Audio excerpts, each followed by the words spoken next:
If you're a lineman in charge of keeping the lights on, Grainger understands that you go to great lengths and sometimes heights to ensure the power is always flowing, which is why you can count on Grainger for professional-grade products and next-day delivery, so you have everything you need to get the job done. Call 1-800-GRAINGER, click Grainger.com, or just stop by. Grainger, for the ones who get it done. Blog Talk Radio.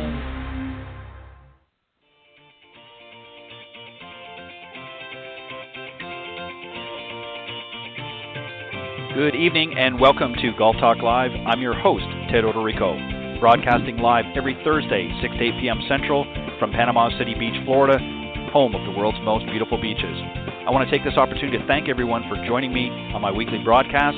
Every week, I'll feature some of the best instructors, coaches, authors, and entrepreneurs in the golf business today. I begin with a great discussion on Coach's Corner, followed by an insightful interview with my special guest. So let's get started by introducing tonight's Coach's Corner panel.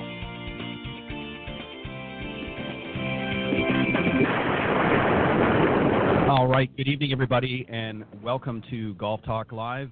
Once again, I'm very, very excited to be on air and always looking forward to a great season here on Golf Talk Live. And as promised, and as my intro said, we got it right this week.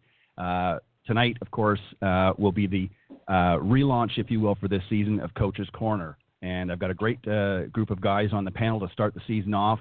Paul Castor, Tim Kramer, and Bill Abrams to start things off this season. So I'm really, really excited about that. I'm going to tell you a little bit about each of them here in just a moment. But I want to remind everybody that Golf Talk Live this season is being brought to you by a new network that I've developed called the iGolf Sports Network. And the iGolf Sports Network, or iGolfsports.com for short, is a live stream broadcast and media production company that is going to provide top quality programming designed specifically to attract the golfing enthusiast. So I want you to stay tuned. iGolf's official launch will be coming pretty soon, in a little bit, and I will keep you up to date as we go along. But iGolf is going to be sponsoring the programming here on this show, and I've got a great announcement that will be coming out next week. I gave the guys a little bit of a sneak peek tonight off air, but I'm not ready quite yet to make an official announcement, but I think you'd be pretty excited about that one as well. So I hope you'll make sure you tune in next week. All right, as I said, and a little bit later on in the show, my apologies, we'll be joined by my special guest, Terrie Purdum. She is the president and founder of Turf Life, and she's also the publisher for Golf Central magazine. So very, very excited to have her on the show as well. So let me just tell you a little bit about the guys, and then we'll get into tonight's discussion. First up, of course, in no particular order, is Paul Castor. Paul is one of the country's leading golf coaches, a Golf Channel Academy lead coach, recognized by Golf Digest as one of the best teachers in New Jersey for 2017-2018. He's been honored by U.S. Kids Golf as one of 2017's top 50 kid teachers. He's also a Level 2 certified Titleist Performance Institute, also Aimpoint and K-Motion. 15 of his junior clients have earned spots in the U.S. Kids World Golf Championships and Teen World Championships held annually at the Pinehurst Resort. He serves on the Foresight Sports Advisory Board and in the New Jersey PGA Junior Golf Committee. Also joining me is Tim Kramer. He's a welcome back guest as well. He's a visionary peak performance mind coach with locations in Palm City, Florida, and Cincinnati, Ohio.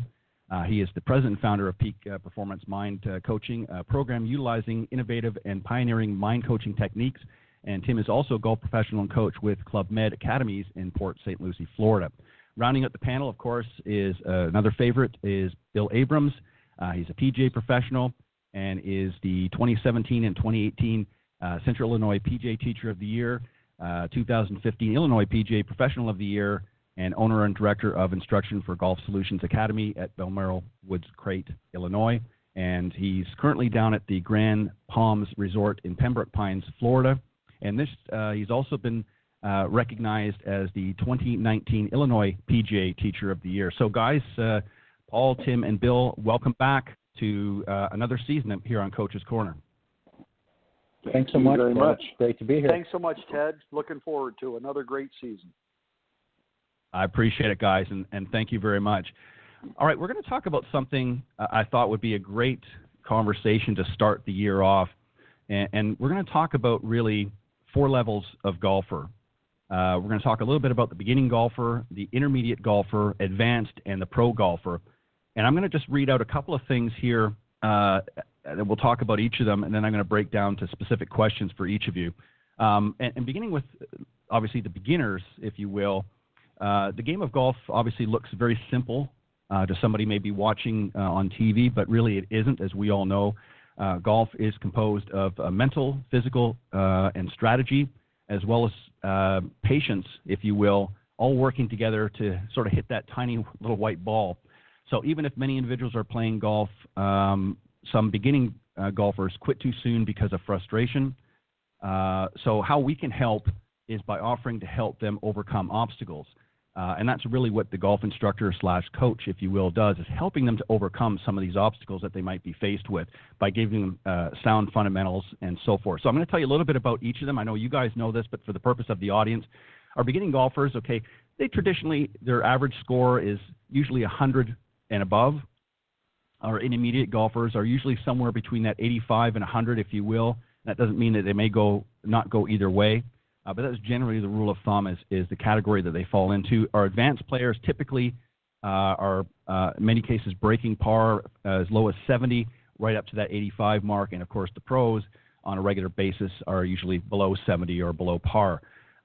So that kind of gives you the category, if you will, of what our golfers fit into. And Paul, I'm going to start with you, if you don't mind, because one area that a lot of particular beginning golfers really fail at is warming up before they play. In fact, according to many of the statistics out there, beginning golfers never, if at all, ever warm up.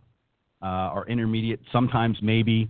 Obviously, our advanced players usually do, and, of course, pros always do. So talk a little bit about that and how, if somebody wants to advance, say they're currently a beginning golfer and they want to get to that next level, whether it be intermediate or above, how important it is to make sure they warm up, and what do you feel is a reasonable amount of time to be warming up?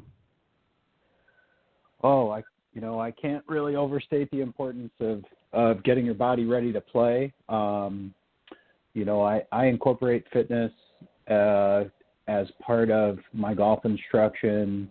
I'm Titleist Performance Level 2, certified, like you mentioned, Ted. But when we're swinging a golf club, we're talking about a very dynamic movement. You're asking your body to go from still to very, very fast, and then break. And so we're swinging a heavy weight around us, going very fast. And if you're not ready to do that physically, if your muscles aren't warm, if you haven't stretched appropriately, you can hurt yourself. But you also won't perform the way, you'd like. So just like you mentioned, there are, it's kind of accepted and it's a norm for really good players to get ready for a round of golf and treat it like an athletic event. But, for players who are novices and beginning stage, it's not something that you see a lot of. You see a lot of people, I think, getting out of their car and going to the tee. So I think giving yourself at least 20 minutes before a round of golf, you're way better off actually warming your body up and getting loose in the appropriate ways than hitting a whole bunch of golf balls. Giving yourself about 20 minutes. In the perfect world, if you're a club player and had access to a bike or walking, on a treadmill or an elliptical, doing that for 5 or 10 minutes just to get your blood pumping and prepare yourself to do something athletic and be able to stretch a little bit right before you play would be an appropriate amount of time. I think the guys on tour, when they use the fitness trailers, are doing it for considerably longer than that. In a lot of cases, they're putting in an hour, depending on their age, I think, in some cases, but putting in an hour of therapy or just, stretching and a little bit of cardio before they go out and play. So yeah, I would say a good 20 minutes and make it a little bit of cardio, some appropriate golf stretches, and that would be a good way to get started. Well said. Thank you. Bill, I want to go to you, and I want to sort of play on this theme a little bit about warming up and practicing, if you will, particularly before a round. There's something really and I want to take us from the professional standpoint now instead of more so the beginner stage. There's a reason, in addition to what Paul has just pointed out, warming up and getting the muscles ready. There's another reason why the pros always make a point of warming up before a round. There's something that they're looking for that particular day. Talk a little bit about that. What are the pros doing? Why are they really emphasizing on warming up, and not just in the trailers and that, but out on the practice tee as well? There's something that they're looking for, information gathering, if you will, before they go out and play their round. Again, thanks, Ted. A few of the things that we look at with the finer players, the collegiate, the better players, and the tour players, when they're warming up, it's not necessarily out there working on something or trying to find something. It's building confidence is the biggest thing that I find with players, and we want to get their warm-up routine figured out that way. A lot of times, and you're speaking a little bit more about hitting balls, working on short shots, bunker shots, putts. Everybody's a little bit different, and we build a little bit of a routine based on what that individual player's potential anxiety is or what that potential player will feel most confident with as they go through it. Maybe something as simple as a ladder drill. It may be reducing the size of the hole with a couple tees in front of it while they're putting, things of that nature, hitting a couple bunker shots, working on hitting something right of a target, left of a target. Little bit of things that we're building the routine in as well. So players can really get a feel both physically and mentally of what they're doing. And, the biggest thing is achieving solid contact. Nobody wants to go to the first tee, hitting it thin or getting a little too close to the hosel, but, working out ways to get that solid contact. One of the other things that we also look at is I have set up some different warm-ups for for the elite level players that I work with, depending on the amount of time that they have. We have I've got something as low as a 15-minute warm-up on the range and with the putting green and short game area, and then 30, 45, and an hour, depending on that player's needs, and also sometimes the amount of time that they have available to them to prepare before a round. Right, well said. And you're exactly right. There is such a contrast from our Tim, from our beginning golfers to our professional golfers, and I think one of the things that we see, not just in their actual ability to hit, but in their thought process. So I want you to touch on this particular area for just a second, and that is one of the hurdles I think for many of our beginning golfers, and I want you to touch a little bit, throughout the spectrum, if you will, from beginner right up to the pros, but just to touch on a little bit, but is the ability, or rather inability, to create some realistic goals for yourself. This is one thing, a problem that a lot of amateurs and especially beginner golfers have, is they don't know how to set goals properly throughout the course. And it's not just physical goals and distances and things like that, but how to mentally prepare themselves for a round of golf. So touch a little bit about that, if you wouldn't mind, about really creating those realistic goals, but how you work with them in your capacity to help them be the best mentally they can be when they hit that golf course. Yeah, I love the question in terms of setting goals. And one of the things that you said, Ted, that I think is very important is that they have to be realistic goals. One of the things that I find that probably creates more stress in a golfer is setting goals that they don't really believe. A lot of times they can be a goal that is too big of a stretch for them. So I'm a huge fan of setting baby steps for goals that become quite achievable, and then only to launch the next goal in the next place that they want to move to. And I think that that's particularly important for younger players or maybe newer players to the sport, because what I see happening with them a lot of times are goals sometimes set by them, but in many cases more often when they're really young, perhaps set by others, perhaps even parents, and they become goals that become so frustrating. And then the frustration gets entered into the way that we learn the sport from the start. So it's almost like it becomes a very difficult way of learning from the start, and that it's never good enough because we're just going to things that we're not good at, and that can be in terms of course, physical development. It can be in terms of mental development. And by the way, and I know we've been talking about this from time to time, but I do see mental as different from emotional. Mental to me is the strategy portion of it, the kind of shot I want to hit, the lie of the ball, the wind, things like that.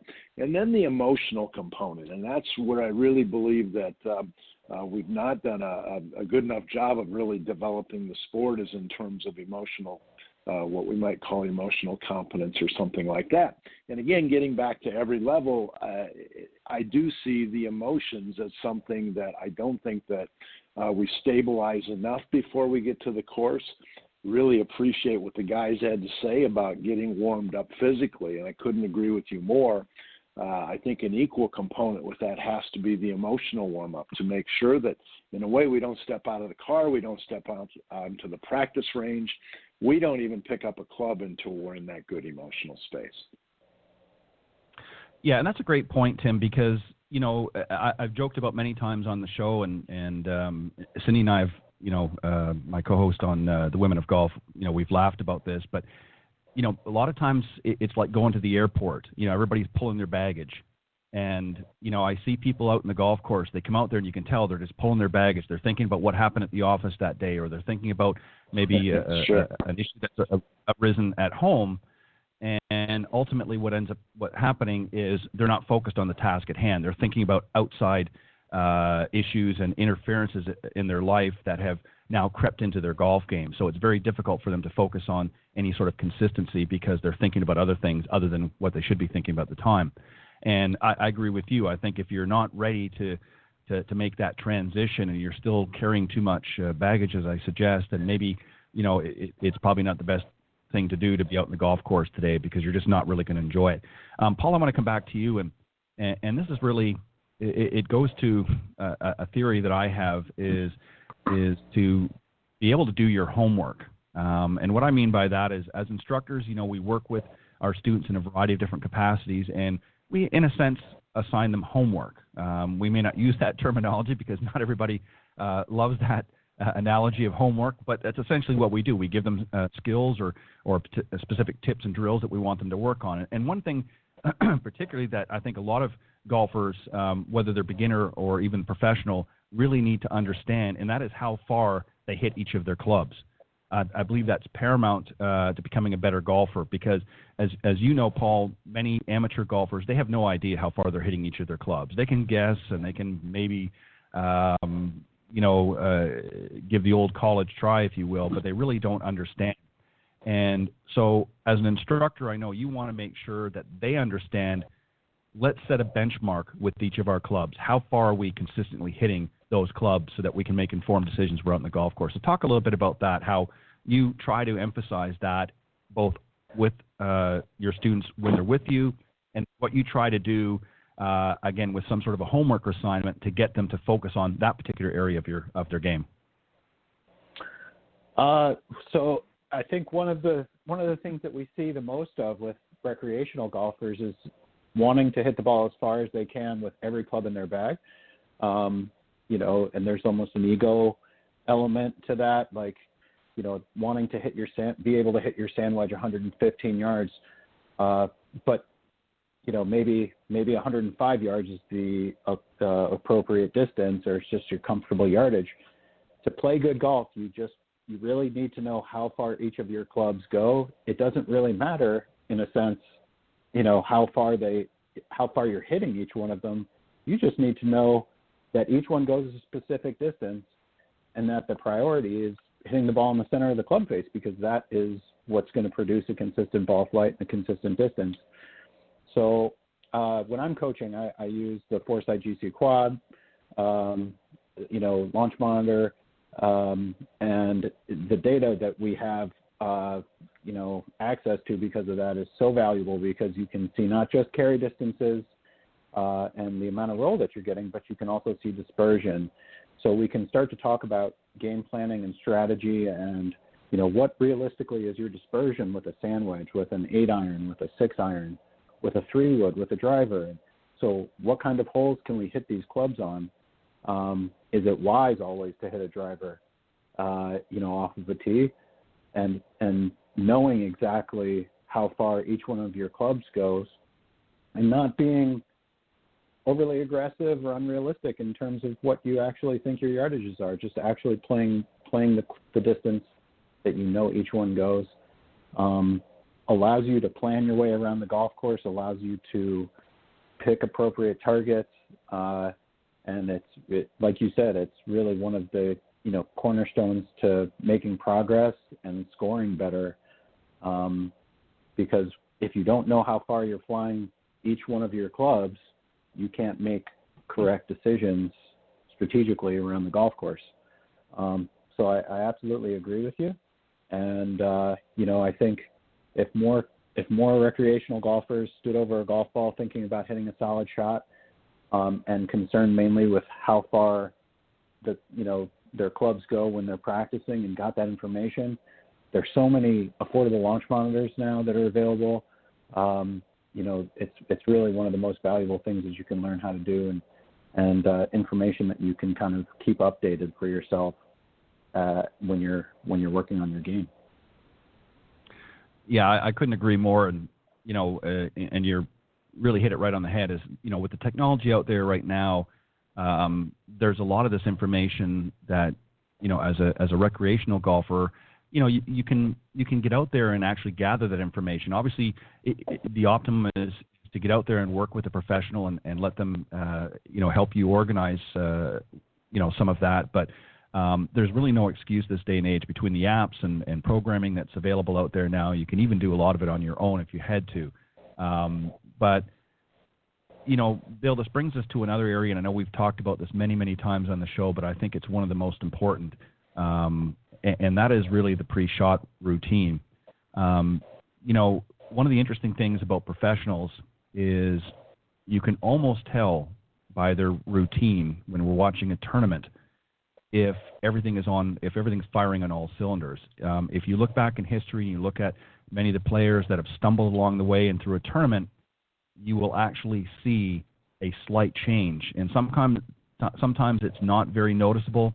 Other times it is, where their pre-shot routine falls out of sync. And it usually means that they're not focused anymore the way that or they're hyper-focusing on certain things because they've had a lapse in their play. And this is something that, again, we see a pre-shot routine with our professional and more advanced players on a regular basis, but not so much on the beginners. So I want you to talk about really from a coach's standpoint or a teaching professional standpoint, why it's important to have a pre-shot routine, and from a golf professional standpoint who's out there playing on tour, explain the importance to them of having that routine, how it benefits them as a player. Yeah, it is extremely important. As I talk with my players when we put this together, we always talk about a quiet mind, and there really isn't anything such as a quiet mind. I tell my players there's an organized mind. When we get ready for a shot, we have to define what we want to do. And if we can't clarify to ourselves and define it, it's going to be very, very difficult to do. And I use a lot of times a real world analogy. If somebody's a business owner, I say, do you go into the year without a budget or without a game plan of what you're going to do? Well, no. Well, don't try to hit a shot over water 148 yards to a tight flag without a game plan. And that's so much of it is defining what we need to do. And then that builds some calm in. As the level of player goes there, we have to be a little bit more definitive as to what's happening. Getting into an average player to a beginning player, it may be just that one area of focus prior to the shot that we get a reasonable aim, and then they have one focus of finish the shot or have all the pressure on the left foot, or we're gonna keep the grip pressure light on this shot. Just one thing that they go through, and we find as they go through that routine that way, prepping and clarifying to themselves what needs to happen. Now it makes it very clear, and the ability to hit much better shots, it grows and it builds a lot more confidence. Yeah, well said. We can't emphasize enough how important the pre-shot routine is. And, as I said, a lot of times when you're watching some of the better players on TV, it's very interesting to see in some cases, and again, not all cases, but how that routine can alter depending on how they're playing. Even players like Tiger, I've noticed, and again, it might be very subtle sometimes, but I will see his pace will sometimes quicken when he's agitated or not in frame of mind. And that more often than not is usually the case. You very seldomly, I can't think of any off the top of my head, but very seldomly when a player is not in a good frame of mind, will you see them slow that routine down. If anything, it becomes a hurried routine. They instead of maybe normally being 20 seconds or 25 seconds, whatever the case may be, it's now 15 seconds, and they're rushing into it. They're rushing through. They're missing steps. So it's critical to develop a good pre-shot routine, and one that you're going to be comfortable with, that's going to give you all the information as you gather it and get ready and prepared for the shot, and then to execute. So, yeah, Ted, if I can add in, as our players get better with the elite players, we actually time the routine so they know where their constraints are, where they need to be able to hit reasonable shots. Right, exactly. And that's something, too, that, again, working with a good professional is paramount for especially our beginning golfers. It's not about, club selection and how far you're hitting it. It's also developing routines that are going to stand the test of time. And sometimes that extra set of eyes is really what a good amateur needs. And this is why, we emphasize that you need to really get out there and get connected with somebody to set you up, and not just lessons in teaching you the game, but putting a good game plan together. And Tim, that is what I'm going to talk to you a little bit about, and that is, or have you explained to the listeners, and that is really to practice and play with purpose. Again, we can only hit so many golf balls. We can only warm up so much on the physical side, but we have to set some mental goals as well. We have to prepare for the round. We've got to set some mental goals, and in the event, as I just pointed out, where you might be faced with some adversity, which we're all going to be faced with out in the golf course, you have to know how to be able to handle that in those moments. So talk a little bit about that. If we're going to play and practice with some sort of purpose, how do we set goals for that particular round? And when we're faced with difficulties or challenges out in the golf course, how do we react is also just as critical. Yeah, absolutely. And I love the conversation on the pre-shot routine, and I just want to talk about that a little bit. It's been my experience, guys, that the pre-shot routine, I hear so many instructors try and make it the same. And on the one hand, I understand that, but on the second hand, I guess what I'm going to suggest is that I think the pre-shot routine needs to be a little bit different. I know that the better players that I work with, and everyone I've ever worked with, and even some of the guys on the tour, it's kind of funny because they in general look so confident out there. I can guarantee you every one of them has a shot that they would just as soon not have to hit under the gun. And so really the routine, the pre-shot routine, I believe is somewhat different based upon the type of shot that they're hitting. If they're a very confident driver of the golf ball, for example, pre-shot routine for a drive is going to be very different. Now, maybe not from a mental strategy standpoint, maybe not from their physical swing key, but the emotion that they have to access in the pre-shot routine, I believe, is going to be very different, has to be very different in order to access that state of peak performance. So that when they're dealing with a confident part of their game, it's a very different routine, maybe not time-wise, but it's a very different state of mind that they have to bring into the shot in order to have a successful outcome. In terms of purpose, absolutely there has to be purpose. But again, I think that the purpose, it's funny because what I see more of is the type of shot that they are about to hit is what changes their mindset, I would say, more frequently than anything else. So again, the ability of them to adapt the routine to put themselves into a successful physical and emotional and mental state of mind is the key. And that's where I guess I get a little bit maybe different than most coaches in terms of not saying that the routine is always the same. In terms of purpose, so absolutely, that there has to be a purpose for the shot. But again, we got to be a little bit careful there. We have players that tend to be pretty volatile out there. And so the work as a mind coach is that we want them to be able to dial their energy, maybe to bring it down a little bit.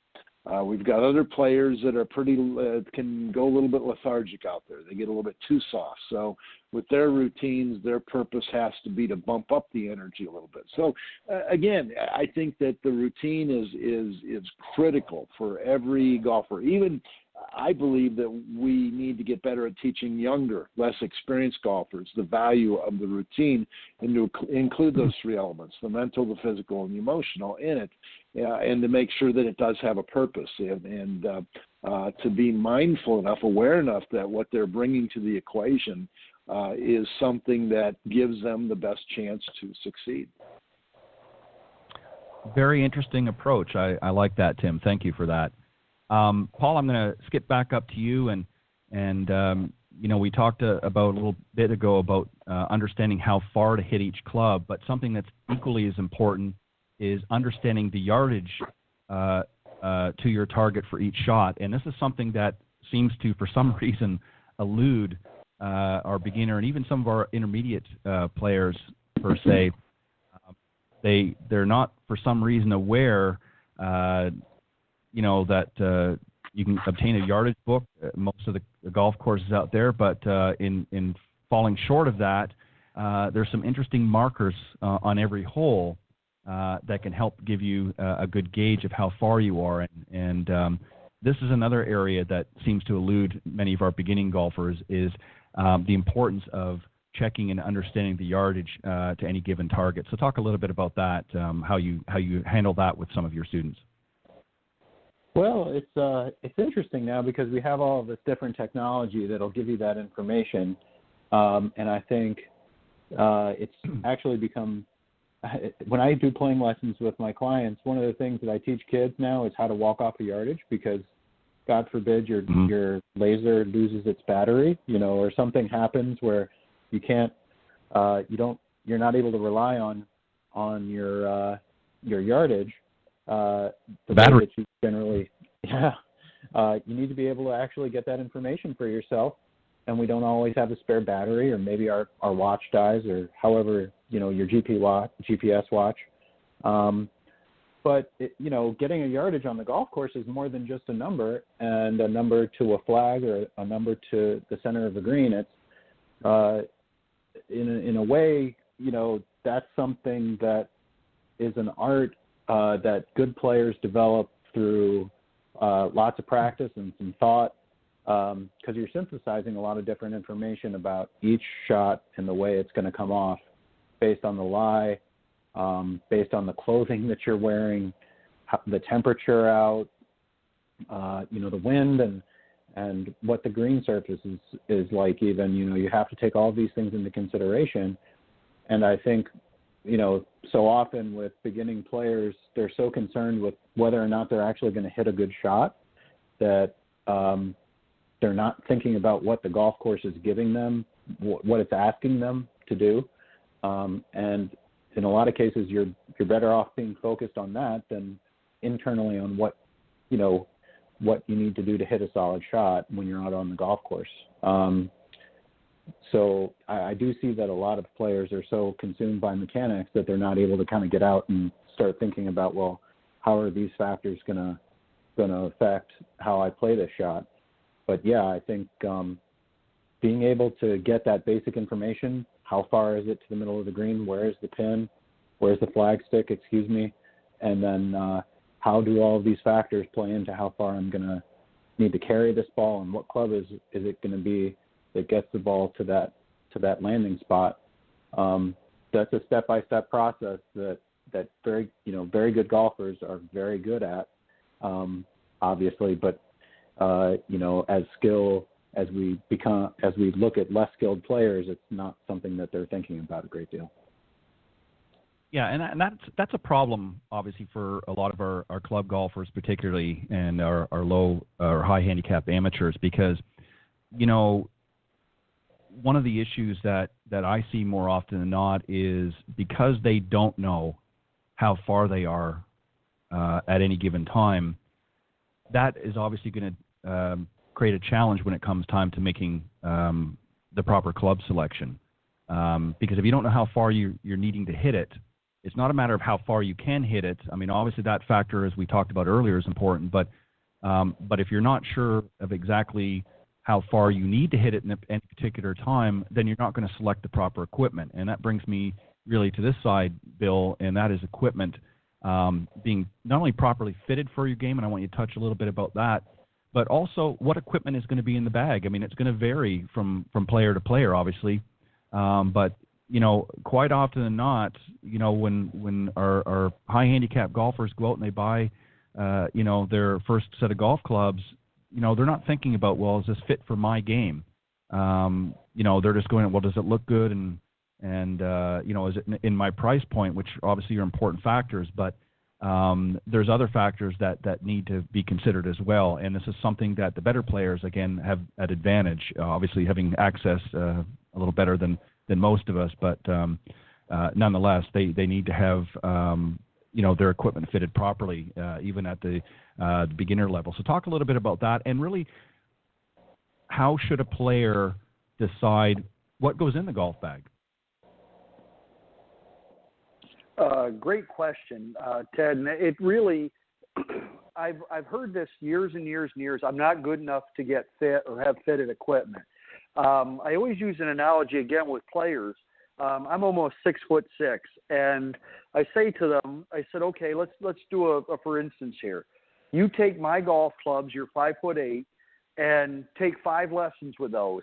Okay, it would be no different than you or I switching tuxedos and going to Fred Astaire and taking 5 lessons. You're going to have to relearn everything, and I think it's something that, sometimes as coaches we haven't focused on enough, and I feel it's a huge part of this, and know Paul as well. We feel it's a huge part of, and one of the integral pillars of people getting better is having properly fit equipment, or at least in the ballpark. And we have so many different options with companies where we can buy them one-off. We can get a 7, a 9, a sand wedge, a hybrid, and a putter to start people so they don't have to relearn. The weight is such a key. The lie angle I find with newer players is not as big a key as the weight and the length of the club, and making sure that the grip is reasonably sized. Once we start with this, now the player has the ability to make a much more consistent move, because they're not making all kinds of compensations making up for the club. Right, exactly. It's obviously whatever equipment you're going to use, there's a personal element into it. I mean, obviously, it not only has to physically fit the individual player, but it's got to be something that they feel comfortable playing with. Obviously, with the onslaught of game improvement equipment out there, and I was down at the PGA show this January and saw some incredible new drivers out there, and so on and so forth. And many of them look great, but they may not necessarily be for everybody. Some of our better players, obviously, have different styles and different approaches to the game, and needed to be fitted accordingly. But some of our amateurs, sometimes they see something on TV and they say, well, that's what I want to play, or I think that's what I should be playing, and it may not necessarily be the case. So it's critical, I think, for especially our beginning golfers and even our intermediate golfers to make sure, the advanced and the professionals, I think they've already got this down, but you really need to consult with somebody when you're going out there and just say, hey, I've got a budget I'm working with. What can we create? Help me put something together that's going to help me play my best golf. Never mind your buddies or your pros that you enjoy watching on TV. You have to be fitted for your game, and I think that's what's really critical out there. Yeah, Tim, I'm going to pose. Yeah, go ahead. Sorry.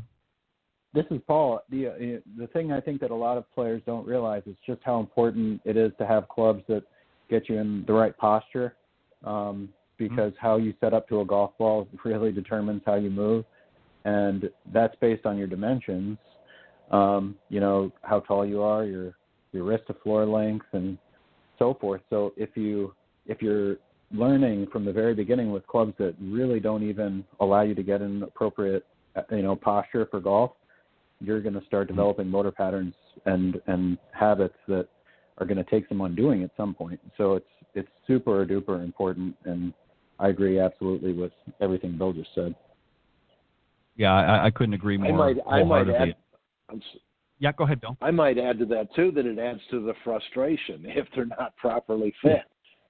They're not going to make good moves. They're going to get more frustrated. Their enjoyment of the game goes down, and the whole thing starts to spiral. So I'm a huge fan, even as a mind coach, that let's take that variable out of the equation. And that's Absolutely. one less thing to me, that's the simplest, really, this one of the simplest things to do is to have good equipment. And of course, not everybody's going to be able to swing the same, but at least if you're swinging something that works for you, that's a physical component that just becomes a given, and it's like done.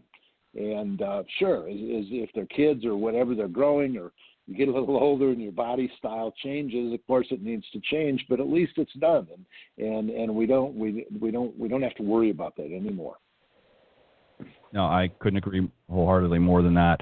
All right, Tim, the last question is going to be for you, and it's really about time. Many of our golfers, and we can, the stats don't lie, handicaps have really struggled to come down in the last 20, even 30 years for many, many of our golfers out there. And as I suggested at the top of the hour, it's not an easy game, but it can be fun if you stay focused and are willing to commit. So, when it comes to time, this is something that I know that, you're speaking to your students with, as a mental coach, that, giving it a reasonable period of time and sticking with it, I guess, is a better way to put it. Because some of the challenges they're going to be faced with, not just on the golf course, but even on the practice tee and on the lesson tee, is going to be difficult sometimes and challenging. But that's what makes the game fun, is if everything was too easy, we'd all be out there battling it on the PGA Tour or the LPGA Tour, depending on gender. But, and some of us might not even be able to do that. So, but, it's just one of these things that I think time, giving it the right amount of time and focus, if you will. So talk a little bit about that. I think it's a great question, but I'm gonna throw something out again. You've been with me long enough at this point to know that I probably challenge some of the ideas that people think about. I think we really have to be careful that we call it, a difficult sport. I think that it can certainly become that way, but I would say that I believe that the difficulty is in the mindset. We get a little bit back to what we talked about before, which is goal setting, and I think that too many times we're really caught up in caring a lot about what other people think. I think we get caught up in comparing ourselves with others. If we made it baby goals and baby steps, we had good coaching that could almost help us to focus more on what I'd like to call inspired action rather than perspired action, I think that we would take a lot of the disappointment out of the game. If we could find a way to keep this sport fun in more moments, I think it would help not only the students, I think most coaches would agree. As coaches, we all know that one of the worst students to deal with is the grumpy student where it's never good enough and all they're doing is complaining. And yeah, it's a really hard sport for them. So the more we can make it fun. Now, does that mean it's not going to be challenging? Of course not. And in a way, we need to understand too, and I think help our students to understand that there's no growth without mistakes. You have to make mistakes before you have the desire to learn something new and to improve. But the key there is not to condemn ourselves for the mistakes or make them seem like they're a bad thing, but rather to learn to embrace the mistakes as the, almost the energy that makes us want to improve. So, but I love the question because I see this a lot with my professionals, and particularly those on the mini tours, is how much time do I give it? And that's where I kind of got to go back to them and say, I know you've got the answer inside, but my thing is, do you feel like you're making growth? Do you feel like you're stagnating? And, it's like it's going to be a different time frame for everybody. I do know the students that I have seen, though, those that I've coached over the years that make the greatest amount of progress almost have to take time out of the equation, because if they don't, they're getting too old. They're running out of time. They're running out of this. It becomes a very time becomes a burdensome concept. So as long as we can keep it fun, as long as they can continue to feel like they're improving and that there's some hope, I think that's a great place to have them be at. I think that anybody would probably wear out after about 10 years just because they're not achieving what they want to achieve, and at that point they might want to give it up. So maybe that's not the kind of answer you were looking for, but I think time is one of those relative concepts that they have to decide. We can help them as coaches to determine their goals, but I think if they keep achieving their goals in baby steps, that's the best shot we got at dealing with the time issue. Yeah, I think that's a great point that you raised, Tim, because time is going to mean something different to everybody. Obviously, some of our younger players who obviously have a little more time might approach the game a little bit differently. And those that have maybe been around for several decades and maybe just they're not looking to necessarily reinvent the wheel. They're just looking out there to sometimes it's just to maintain what they've maybe had at one point, or even to regroup and say, okay, you know what, I know I'm not going to be able to hit it as far as I once did, but if I can just keep the consistency going and get out there and sink a few putts along the way. So, again, this is where the individuality comes in and where it's equally important for the coach and instructors to really define, and going back to that age-old question, if you will, when you first sort of meet golfers, and that is, the why. Why are you there in the first place? Why do you want to play golf? What's the reason you're playing golf? Is it to be competitive? Is it to be, just out to have a good time? So when people understand what their why is, then it's easier as a coach, I think, to help them sort of navigate the waters, if you will. All right, I'm just going to one final question. Sorry, go ahead.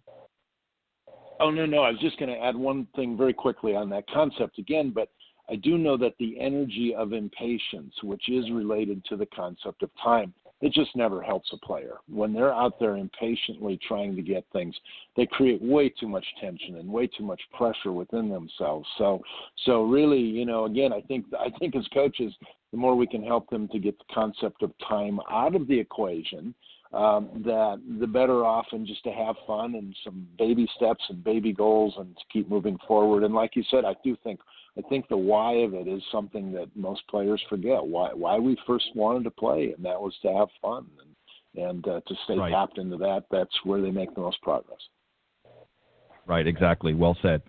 All right, I'm going to give each of you just this last question, just very briefly, if you wouldn't mind, as you get ready to really sort of cap off and get started in a new golf season. Obviously, I know in some cases, Bill and myself, who are in warmer climates, and Tim as well, have the advantage of really being involved with golfers all year round. But essentially, we're getting ready to start a brand new golf season for the general public, if you will. So, Paul, if you want to start, what are you most looking for to get ready? What are you doing to get ready for a brand new season? I think at this point with a lot of my clients, we've worked very hard on full swing all winter, and it's a great time to work on swing changes. But as you start a new season, you should really be focusing a lot on your short game because it's the thing that you really haven't been able to do a great deal, is work on chipping, pitching, lag putting, getting a feel for the golf club in your hands when it comes to the shots that basically make up, for depending on who you are, 60 or 70% of the strokes that you've got on the golf course. So as soon as the the weather breaks and you have a chance to go out and practice, don't rush to the driving range. Go to the short game area, go to the putting green, start working on your short game skills, and you'll see those scores early in the season. Your scores will be much closer to what you're hoping for and what you're excited about, what's going to get you out to the golf course. So that's what I'd really recommend everybody tend to focus on more at the very beginning of the season. Some great advice to start the season out. Thank you, Paul. Bill, what about yourself? You're getting ready. I know you're down in Florida still, so you're enjoying some steamy weather today, but what are you most looking forward to? Yeah, it was only head back 93 up? today, so I wanted to get up a little higher, but that's beside the point. So, I really think, especially the people in the northern climes, have to give the game up for a little while. I think number one is their setup, making sure that they're balanced and braced and have a good foundation to build the swing upon going up. The scoring game, again, the putting, the wedge play, and I think the routine. We talked about it a little bit earlier, and I think it's something that gets left behind. And it doesn't have to be a complex routine, but just having something that you can go to every time that builds some confidence in your ability to make a swing. I couldn't agree more. Some great advice to start the season out right. And Tim, what about you? Obviously you're working with a lot of various caliber of players, from the top players down to some folks that are maybe just getting started out. But what are you going to talk to them about early in the season to get them ready and focused for a brand new year? Yeah, unlike the other guys, and I don't work as much on swing with them anymore. I certainly used to, but not quite as much anymore. But I have what I call my 1% rule. And what I ask of my players is to do something every day. It might be on the course, it might be off the course, it might be learning something new, might be a new mindset, but to get 1% better today at something in the game. And it doesn't matter what it is. You kind of intuitively know what needs to improve the most, but at the end of the day, to feel that you are 1% better at something. And, as silly as it sounds, the end of the year, if we did that every day, well, we'd be 356, or this year 357% better.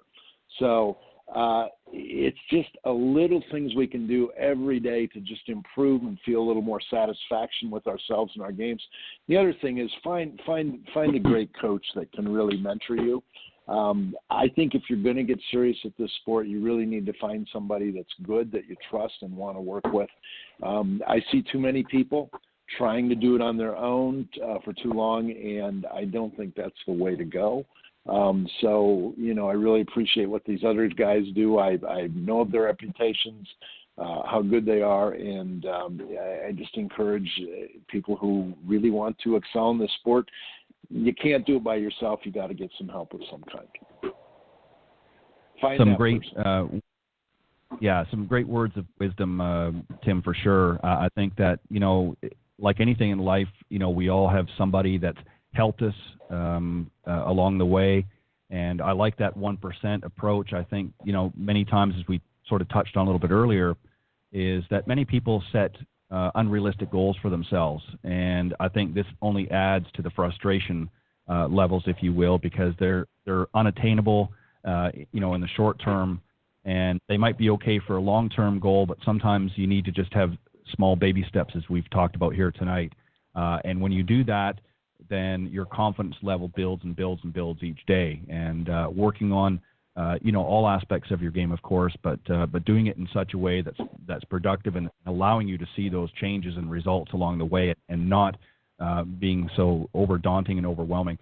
Very quickly, guys, as we wrap up, again, I'll go reverse order this time. Tim, if you want to just let the folks know if they're interested in reaching out, the best way that they can contact you. Yeah, best way would be to get a hold of me online. It's at tim@peakperformancemindcoaching.com. We do have a daily thought of the day that people from all over the world subscribe to. The other thing is we have instructor certification program that is really going full steam. So anybody who's interested more in learning about the mind game, I would just encourage them to get onto our website, and my contact information is on there. Perfect. And Mr. Abrams, you're next. Simplest way to get me is go to my website, BillAbramsGolf.com. I've got a area there where you can contact me. I'll be at Grand Palms in Pembroke Pines, Florida, through April 10th, and then I'll be starting up 2 weeks later at Balmoral Woods in Chicago. Perfect. Very good. Well, safe travels and enjoy the remaining weeks in Florida and nice sunny weather. And hopefully by the time you head back up to Chicago, the weather will have caught up a little bit, and you'll have some good weather there as well. Last but not least, Paul, how can the folks best way to reach you? Ted, thanks so much for having me. Like Bill, my website is probably the best way to reach me, and that's paulcastergolf.com. My email is paul@paulcastergolf.com. And I have an indoor facility just outside of Red Bank, New Jersey, and I'll be coaching short game and putting at a club called Jumping Brook Golf Club starting this year. So if anybody wants to reach out, they're more than welcome to. Well, perfect. Well, guys, once again, thank you very much for launching Coach's Corner season, a brand new season here. This is season number 8 for Golf Talk Live as a general rule, and 7 actually for Coach's Corner because we started a little bit later. But I think it was a great start to the season, and I'm looking forward to some more interesting and fact-filled discussions, if you will, as the season progresses. So thank you very much for always bringing your best, guys, and I will see you next time on the Coach's Corner panel. Thanks Ted. Thanks for having us. Appreciate it. Truly appreciate it. All right, thanks, guys. Have a great season. Bye-bye. Have a great night.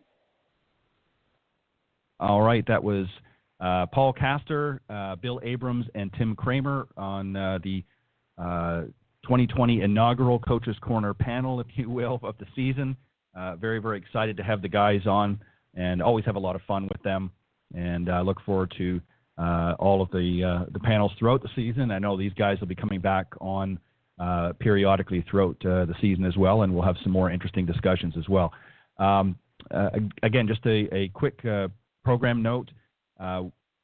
Coach's Corner will be, after this evening, will be every week, so I'm back to the full schedule, if you will, here on Golf Talk Live. So the Coach's Corner will be the first hour of the show, and then the second hour will be, as before, my guest interviews. And speaking of guests, tonight is going to be my very special guest, Terrie Purdum.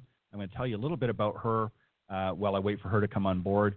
And then when she appears, we'll bring her right on and get into our discussion. Terrie is the president and founder of Turf Life. She is also the publisher of Southern Golf Central magazine. And in her words, she create, authorize, gather, and represent the company, generate revenue, and cultivate an atmosphere that attracts fun-loving, creative minds. I strive to maintain a fun and philanthropic medium to reach golfers of all types, a.k.a. growing the game. After 21 years of publishing the only monthly regional golf magazine, we have rebranded and expanded our reach to include Alabama, Mississippi, Georgia, Tennessee, and both North and South Carolina. And a little bit about Turf Life. Well, Turf Life, it's not just a game, it's a way of life. Our goal is to educate and create awareness on everything turf related, from the consumer player to the industry players. I know in my heart that one does not exist without the other, and some great words to live by. And I see that she's ready, so please welcome my very special guest this evening, Terrie Purdum. Hello, sir. Good evening, Terrie. Welcome to the show.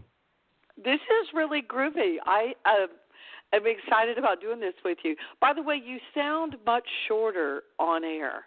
I hope everybody knows you're like a tall guy. You're like 6'4", 5", right?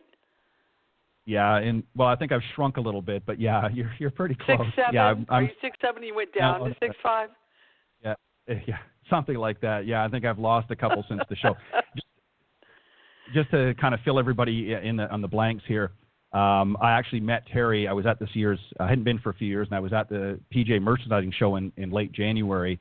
And through a mutual friend, John Hughes, of course, who's a regular on the program, I met Big Terrie Johnny at. Hughes. Everybody loves him.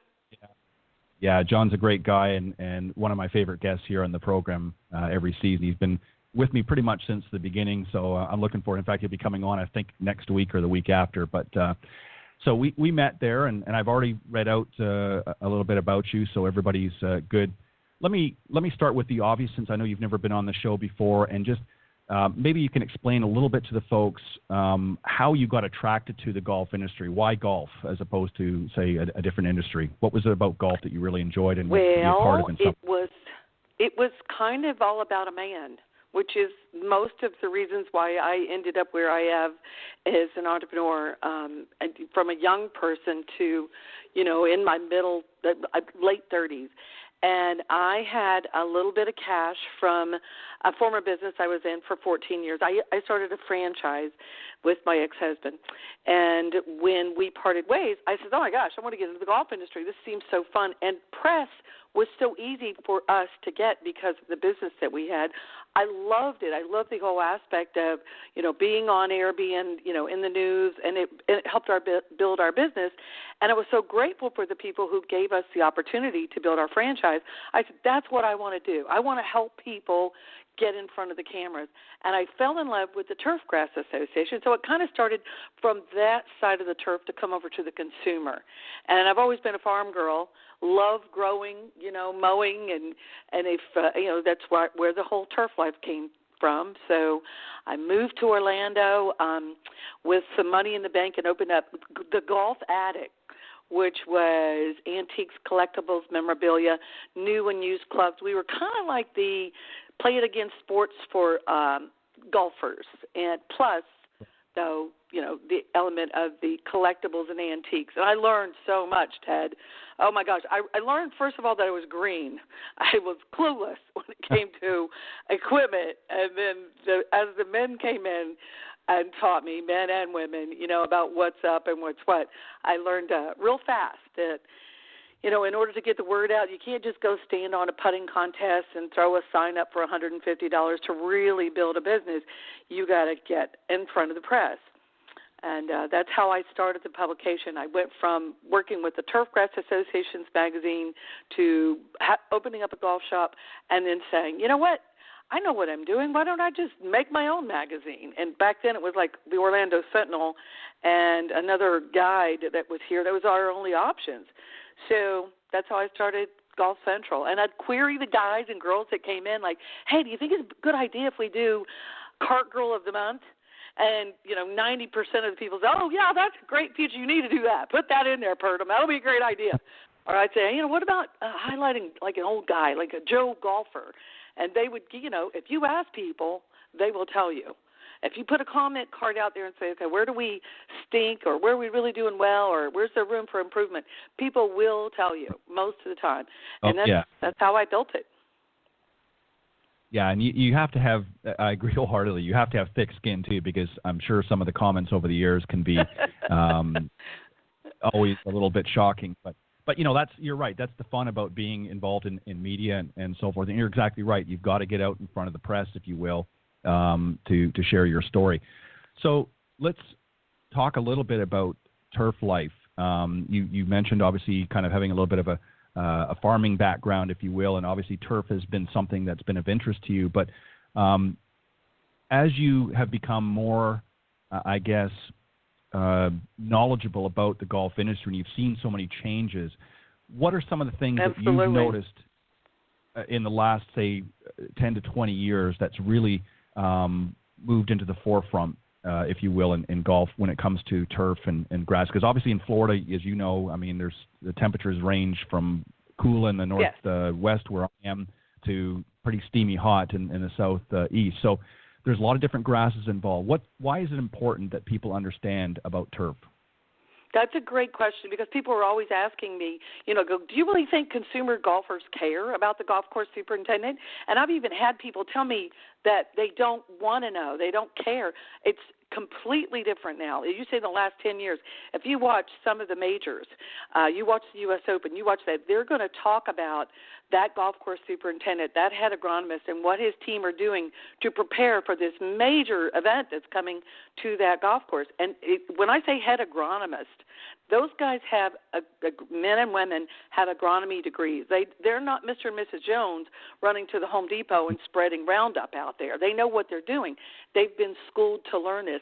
And when you talk about regions, and from where you are up there in the Panhandle, which is beautiful, by the way, I love it up there, all the way down to Naples, and when you get to the tropics, it's a whole different ball game. And then we're surrounded by salt water. We have to constantly be researching grasses that are salt tolerant, drought tolerant, and of course the abuse that the grass takes, and just the classiness of the way that people are respecting the superintendent and understanding. Like if we don't have grass growing, Ted, come on. We don't have a job. You don't have a radio show. Golf Talk Live will not be live. And all the pros who don't understand, who don't care, who don't think, they have to know now. They have to get on board. Jack Nicklaus just started one of the campaigns that we ran pretty successfully, might I add, as an awareness campaign. And he had Charles Barkley, and he had Justin Timberlake on the ad campaigns. If you love golf as much as I do, thank your golf course superintendent. And it was with the Golf Course Superintendents Association of America that we were running that. And it's true, not just thanking them, but being aware. If you don't repair your ball mark, you're pretty much I don't want to call him a douchebag, but there's got to be another word for it besides that. I should have said I might say something inappropriate. But, when you go to one of the most exquisite, exclusive golf courses, and I get to visit, as you know, we get, as privileged as we are, get to visit some pretty swanky courses and play some beautiful tracks and are always out there. When you see Maseratis and Bentleys and people like that playing, and you roll up in the parking lot, you watch those gentlemen and those women play, they all repair their ball mark. They run garbage down. They don't leave a cigar laying down on the grass because they're the ones that are paying that very, very inflated membership fee at the Seminole or, wherever. They care about what's happening with the grass. They care about the golf course superintendent. And it's the smart thing to do because, let's face it, it's everywhere. It's just going to be hotter if we don't have grass growing anywhere. You go to pavements and parking lots. But that was part of the reason for the awareness campaign and the education and the respect that Turf Life became, which I got trademarked, by the way, June 2nd, 2015 is when I actually got the trademark for it. But I've always done an article since the very beginning. We're going to be celebrating 21 years, April 1st. I know, it's April 1st. 1999, April 1st is when I came out with the first issue. And I've always had an article in there about the golf course superintendents. Used to be authored by Joel Jackson. A lot of people know and respect him. He's out in L.A. now. And he had a fun way of writing it. So it wasn't like, chinch bugs, mole crickets, what fungus, like he had a Disney aspect of writing it. So it was entertaining.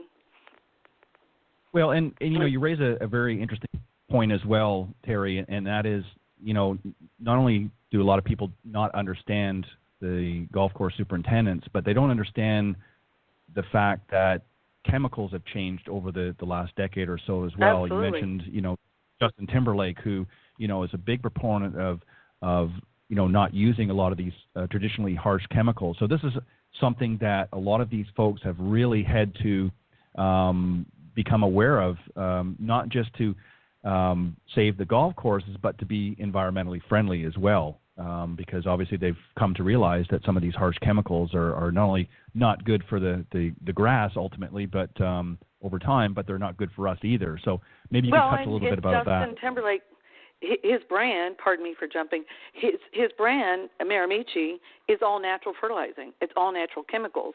And I could name drop, but there's some pretty famous people who have children that are in the equine business, which is another turf sport. The equestrian people, if they pay millions of dollars for that horse and their daughter is, in jumping or running or whatever in the horse business, they don't want that track to be treated with anything that's not all natural and safe for that horse's hose. So you think about the same thing when we're doing the Audubon International Signature Series, which I do every month also.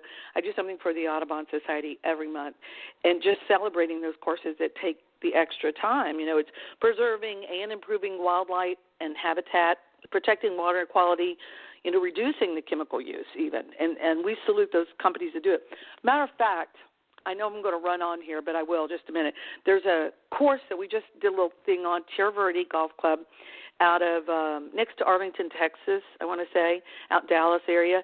And it's really cool what they're doing. They have Grease for Greens program. And it's not just them. This is how groovy they are. They've gotten other local businesses to bring them the oils from the restaurants and pubs, and they're reusing it. It's, I'm going to think of the word here, biodiesel fuel. And so 40 gallons of that can be used as oil collected from the restaurants, of course, their own 19th hole, of course, and we'll make 30 gallons of biodiesel. So to think, we weren't doing that 10 years ago. I'm sure we were thinking about it. We probably had scientists that were trying to make something work that way.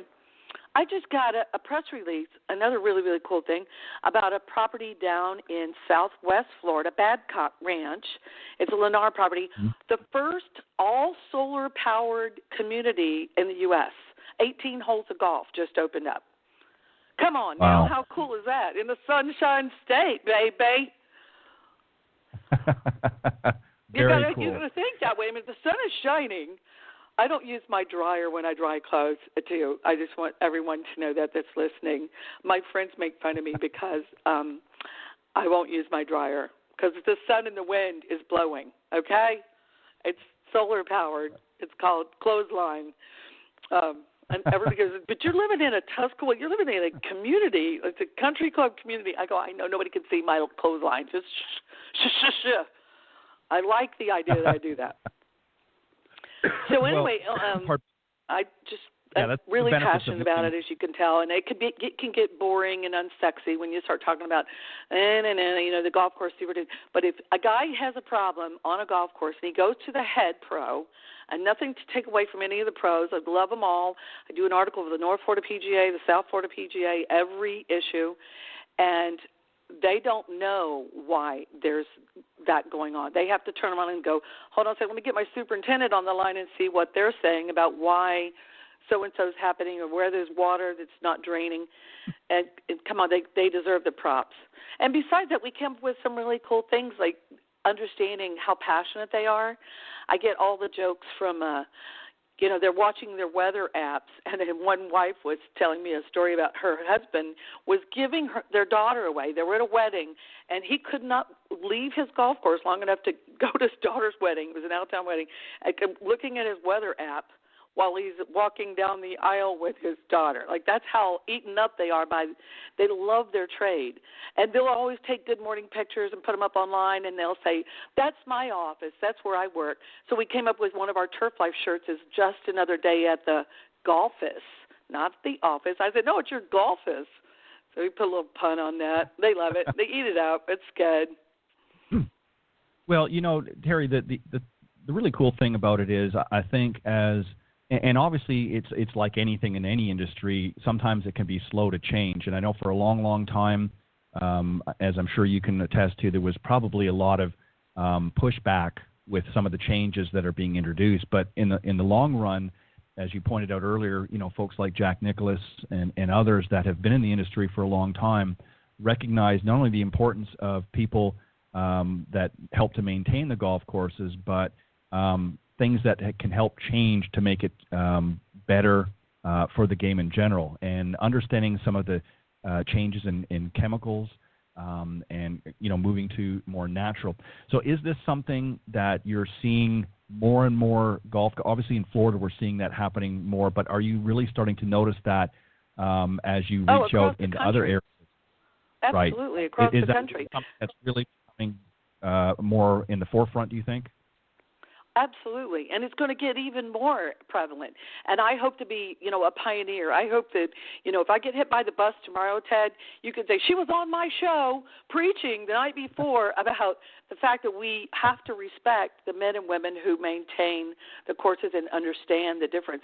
And now, bringing them up and highlighting them has made it even more important, like, oh, I better watch what I'm doing because they're really watching me now, and I have to be more environmentally sensitive. Just like I said before, what was it, the Open that was out west, and everybody was complaining about how brown the course was. I can't think of it right now, but they literally had to talk to the golf course superintendent now before every major event, and they see the John Deere tractors coming through, and they see, they have commercials, and they'll have like a 30, 40-minute expose before a major tour event celebrating the people who are getting it ready, where they were at 3 o'clock in the morning, because their alarm went off, and they were out there with lights on in tractors, and they get to see all the wildlife, and they love it. They love what they do. They also, most of them are pretty good golfers. And one thing I've learned, too, in this industry for 21 years is if you want a free round of golf in a business, you can be turned down by a pro sometimes because of a tee time. But a golf course superintendent wants you. That's his course. That's her course. They want you to play their baby. That's their baby. So they really take a lot of pride in it. And I take a lot of pride in making sure that they're highlighted, respected, understood, and that we're rounds for research. It's a big deal that we start, I think this month, we start in the Golf Course Superintendents Association of America, where different courses will donate to foursomes. And I'm not talking about municipals. I'm talking about some shishi, front golf courses. Do you ever talk about rounds for research on the show? Not particularly, no, but that's something I definitely would be interested in bringing to the show. Well, I think we should pimp it as hard as we can because regardless of what course donates the foursome, when that course donates that foursome, the money goes straight to research. And what a lot of people don't know on the other side of the turf is that we have to go to Tallahassee to fight for the right to grow. And there's a whole bunch of people that know what they're doing, and all over from the Carolinas to the frozen tundra of up north when the grass starts coming back. Here, it's a completely different thing. We really have to go to Tallahassee and say, okay, what are the watering restrictions going to be right after a hurricane because we just got blasted with all the water, or what are we going to do with the drain off, or just like anything else that happens environmentally. This legislation has to happen, and that's part of the Turf Life mission is to make everybody happen and be aware. So, well, and I think we love celebrating. Yeah, and I think also, right? No, I couldn't agree more.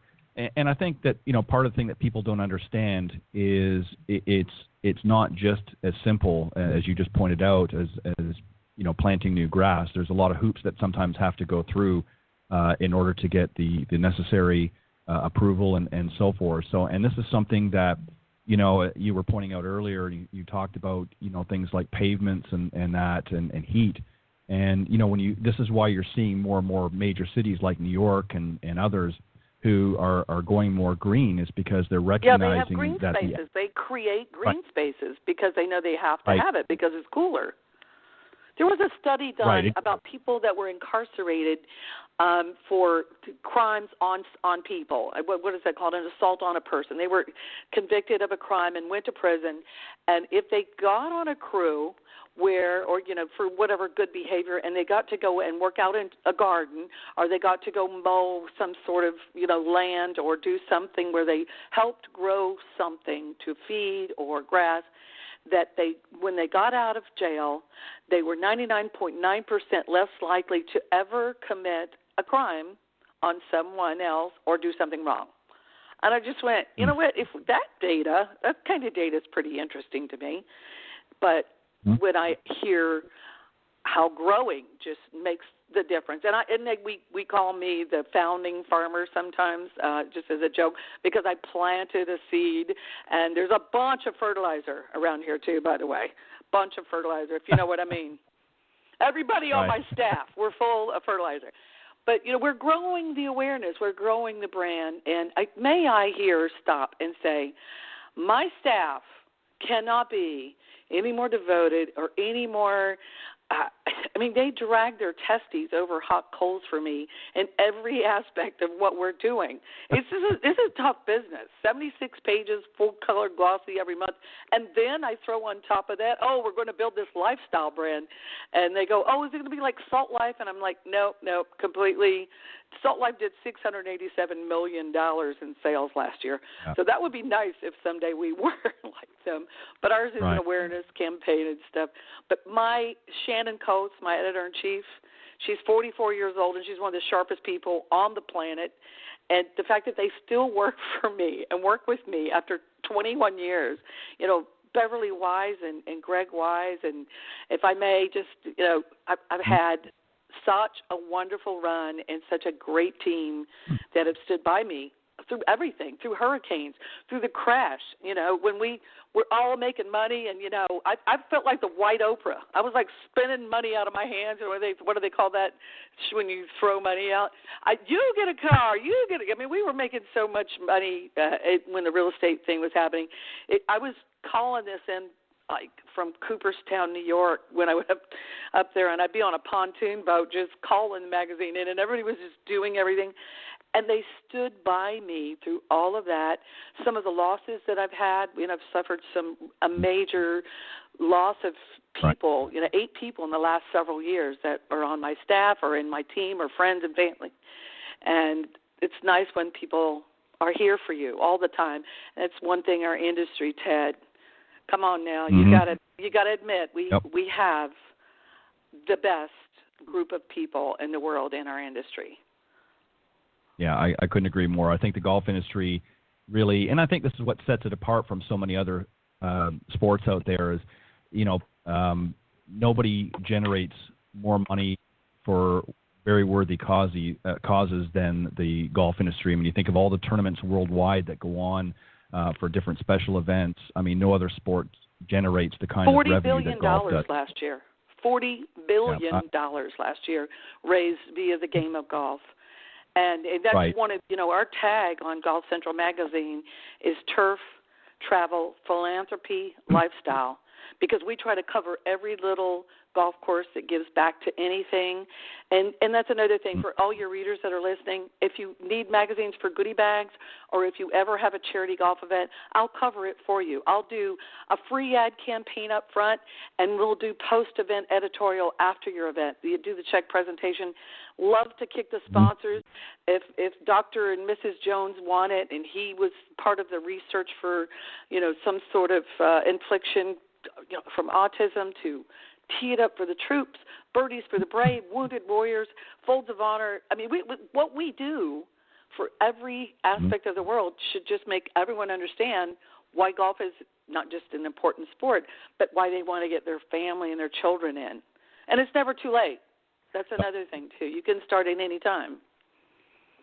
Yeah, and that's the thing. And that's the other thing that's, interesting about the sport as well, about the game of golf, and that is, unlike so many other sports where, whether it be tennis or what have you, much later in life, sometimes you're kind of winding down a little bit because it's just hard on the joints. But golf is something that at any age you can even pick up a club and get out and play. All right, I want to move on to and talk about. This is kind of an interesting topic, and I'm sure you've got some great feedback. But golf dates, dating in golf. As you know, Terrie, golf tradition. Yeah, has been. I knew you'd love that. Okay, listen up, gentlemen and ladies. Yeah. Right now, you're going to get schooled. Tell me about your first golf date. Let me hear that. I'd love to hear that story. Did you ever take a single woman out on a golf date the first time you met her, and you took her out to play golf? Not the first time I met her, but early on, and unfortunately, most of the women that I had dated, some played a little bit, but they were not real diehard golfers. So I can remember years ago, I had one girl that used to love, when I'd go out and practice or something like that, she would literally, plunk a lawn chair down and watch for hours, and it baffled me. And And it was, it was kind of unusual because most of the people that I had dated up at that point, never, even my sister, I can remember my sister who's no longer with us, but I even got her into the game of golf years back. And she was just somebody that just didn't get it, didn't understand, couldn't get why people would chase this little white ball around. And I finally got angry at her. And I actually said, look, you should either shut up about it or go out and give it a try. And she did, and ultimately ended up, playing many, many years of the game and enjoyed it. So I actually converted her. Oh, you're a good brother. Well, That's you know great what? brother. I mean, anybody that introduces anybody to the game, I think is, we've got to put a star on their chart somewhere. If you bring a beginner golfer out all the time, I just think that's so important. And she liked the environment. I don't know why the girls sat there and watched you hit balls all day. I don't know about that one. I guess they love, but anyways, but what's interesting? Let me just preface this a little bit, then I'll let you go. But when it comes to golf and dating, I think one of the no-nos that I see is a lot of men at any level think that they need to teach their partner, and I'm saying more men because obviously golf, as you know, traditionally has been a male-dominated sport, but it's changing very rapidly. It has, yes, it was. But and more women of all ages. In fact, demographically, women represent the largest demographic, if you will, of new golfers coming in. About 35% of all new golfers are young females, so that's great for the sport. But yeah, which is fantastic. It's long overdue, and I'm a big proponent of that. But one of the problems that I always saw, and I've even told some of my personal friends, I mean, I'm a golf teacher and that by trade as well, but one of the things that I used to tell my buddies, and I said, look, whatever you do, if you date a girl that even shows the slightest interest in learning this game, do not take her to the golf course and you teach her how to play. Whether you come to me or you go somewhere else, get a golf professional to give her some lessons, and you just stay the heck out of it and let her enjoy the experience, because I've seen more people divorced. I've seen more people broken up because their boyfriends try to teach them or their husbands try to teach them on the golf course. So that's, in my opinion, a big no-no, even if you're an accomplished golfer. But what's your take on this? What do you think, and how do you think? I don't mind the instruction. Matter of fact, I'm a clown out there most of the time. But I do take a lot of beginner golfers out there. And I don't date guys who don't play golf. Now, if they don't want to learn, they can't date Terrie Purdum. If they don't want to at least go out there and try, then we're not going to. Right. It's not going to be a match. It's not going to be a mate. But I don't mind the instruction and I was Amateur of the Year twice in 2009 from the North Florida PGA section chapter, and I do what I do, and I get to play a lot for free, and all the different opportunities I get to play, and I like the best ball play, and I love, being able to outdrive people from the ladies' tees. I like all that fun stuff. But what I don't like is if you tell them that, let me try this. Okay, I heard what you said. Let me try this. And then they're barking at you and making you uncomfortable. That's where the line. That's with anything, though. That's what you're teaching somebody how to drive or cook or anything. If you can't be nice and instruct them, you shouldn't be on that, shouldn't be instructing, period. And, how many pros out there have to deal with people who just don't listen, or they're on a trip. Caddies. I love talking to the caddies that instruct people. I have a gentleman who's a photographer and a journalist on my staff who caddies at Streamsong in the winter and Baltusrol in the summer. And he's from New Jersey, Greg Corbo. I've had Greg. He actually helped me start the magazine years ago. Then we took a couple of years hiatus. Now he's back with me. But the way he talks about, helping people just learn how to rake the trap, or, again, the ball mark repair, sunscreen, watching other people do what they do and being, polite. And I tell people golf is, I deal with a lot of people in the industry that never play golf, but they buy golf media for some of the best resorts in the world. I'm like, Marilyn, how's your game? Or, do you and your husband play? No, I play putt-putt, but I really haven't got. I said, come on out. Come on out with us. It's fun. Don't let it intimidate you. Just don't try to be good at it. But if you go out on a golf date, and like you said, you didn't do it for the first time, which is usually smart, because you don't want to be saddled up for 4 hours with somebody that you just know right away. Breath. you're going to be right next to somebody in a golf cart. Bring mints, for goodness sakes. Just common sense thing. Don't light up a cigarette if that woman might be offended by that. Help her put her clubs in there. Be generous with the cart girl. You could be flirty and fun with the cart girl, but also tip her heavily. Tip the staff that come out to get your bags. Don't look like it just gets me when people treat other, staff members or someone who's working. That's a bad golf day. Always help them rake the trap. Look for their ball, watch their ball, help them line up their putt.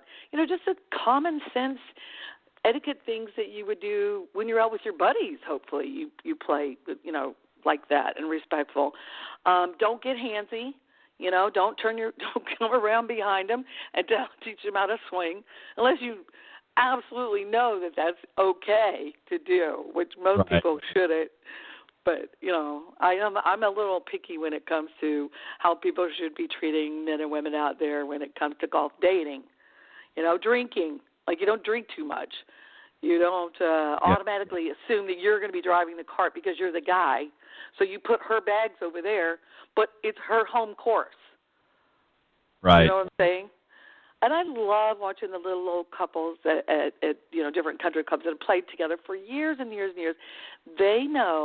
She knows where his water cup's going to go, and she's already got that. He's back there washing her clubs off a little bit with them, and they ride off into the sunset and play 18 holes and kiss on the pars and, hug on the birdies or opposite. Or make out heavily on a birdie. I don't know what they do as old people out there. I don't watch them all the time, but it could be like that, and that's a cute game to play. We handshake if we par, we hug if it's a birdie, and we kiss if it's the double. I don't know. Everybody make up their own rules. Just be polite is my point. You got to be fun, and you're exactly right. Something too, Terrie, that a lot of couples can. Especially women, if you're out on a golf date, especially at the first time, how your gentleman treats people at the golf course. Huge. How he interacts. This is why golf has been such a fabulous business tool over the years. Is because really you learn so much about your playing partners and potential.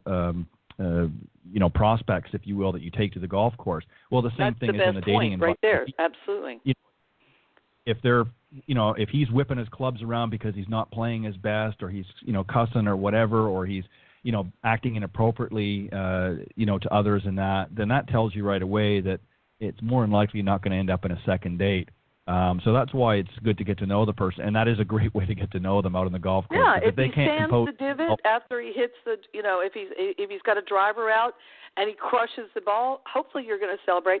And you always notice when you're dating guys who don't play with women a lot, they'll hit the balls, and there's, you're the only woman on a foursome, let's say.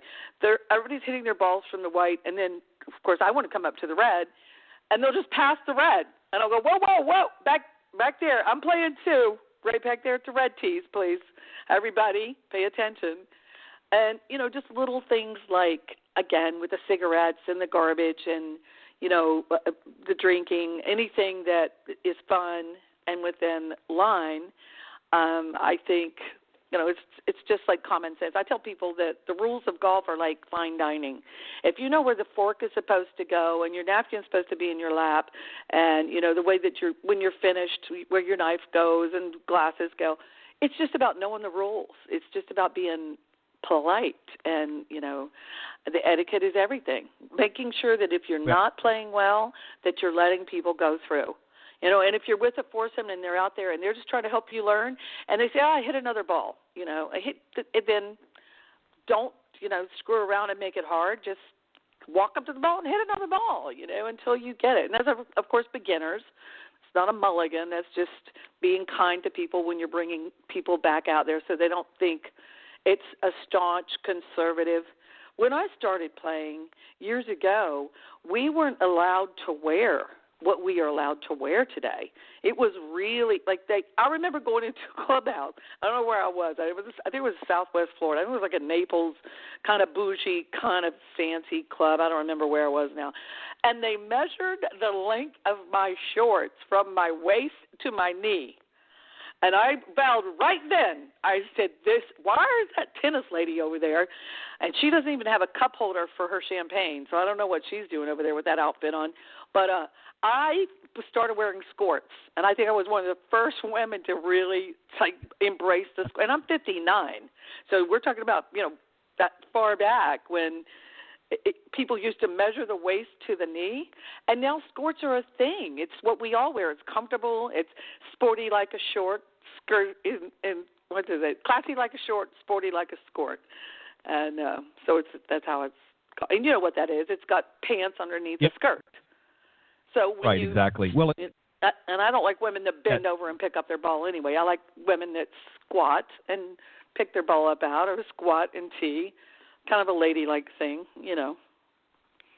Well, and most of them are pretty good, and I think this goes down to, like you said, good manners and so forth. But I think also too, a lot of people, when you're at the golf course, I mean, you do have to put your best foot forward. I mean, you're there, to have a good time. You're there to have fun, and the golf course wants you to have fun, but they also want you to be respectful that there's other people out there as well. And if you're carrying on and creating a fuss and fighting and being disruptive on the golf course, then it lowers everybody else's pleasure, I think. You know what? You just brought up a good point, too. One thing on a golf date, I can't say, a guy's really good, or he thinks he's really good, and you're on a date, and he hits a stinky shot, right? We just put a smiley face down on the score card if he goes past the snowman, whatever.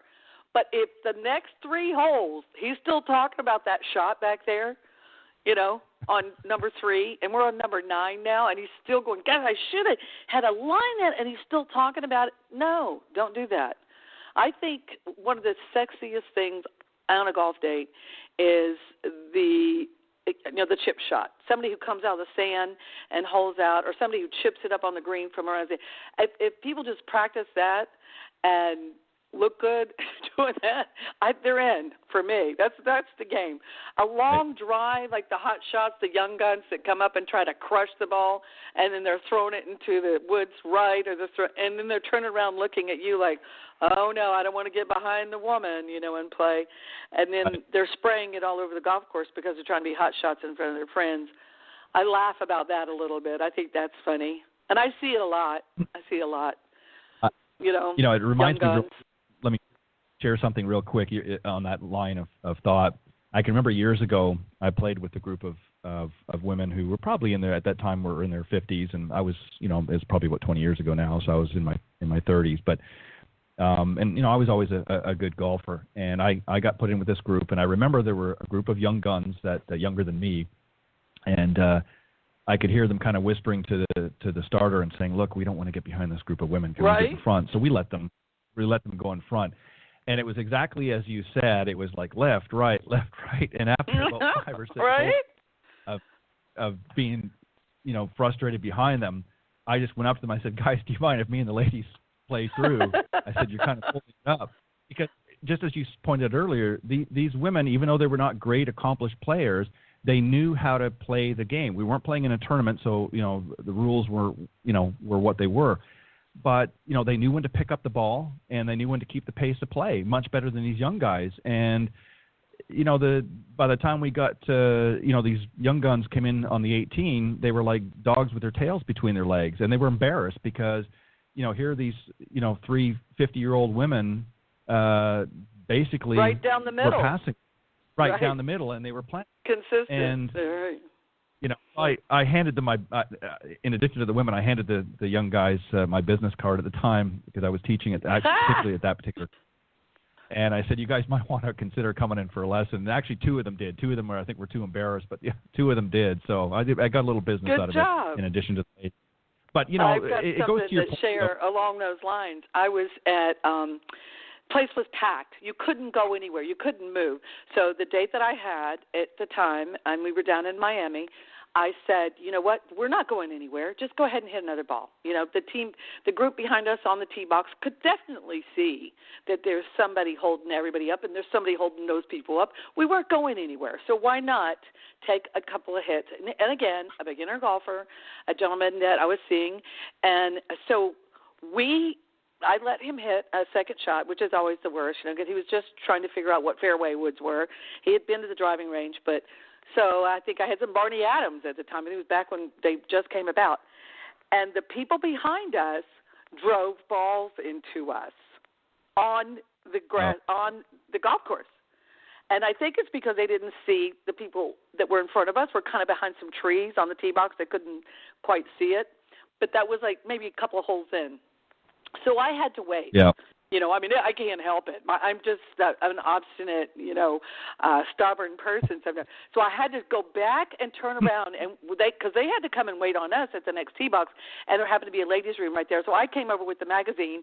I said, "Hi, I'm Terrie Purdum with Golf Central Magazine. We're out here doing an article on golf etiquette." And I just went, "Can I get your name? Can I get a quick shot of you guys for the magazine?" Because y'all just blew some balls into my partner. I have a beginner golfer out here, and I was just sharing with him what great people we have in this industry and how kind and how everything is. So, and it was a woman. It was two women and a man too. Yeah, they took the magazine, they looked at me, and they went, "Oh, there you are." I said, "Yep, right there. Dumb blonde can do it right there. Look at it." It's kind of funny. Yeah. It's just interesting.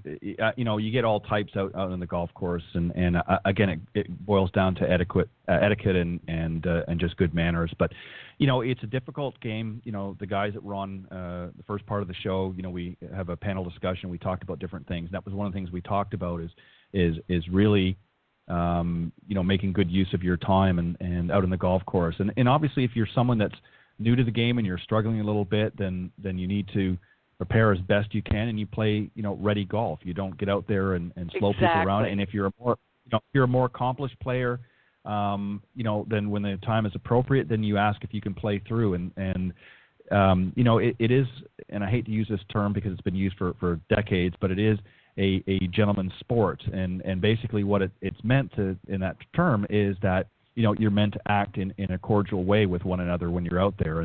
And I think for the most part that does happen, but there are still some folks out there that want to, do battle, if you will. They think there's something just in doing that. Right.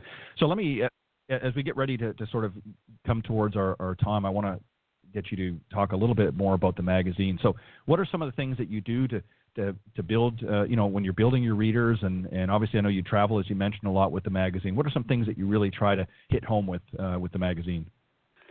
Always pulling on the heartstrings, doing something for somebody who's less fortunate, that's actually showing the rest of us what we can do with this game to raise money for their infliction. Like I said, anything for the military, always.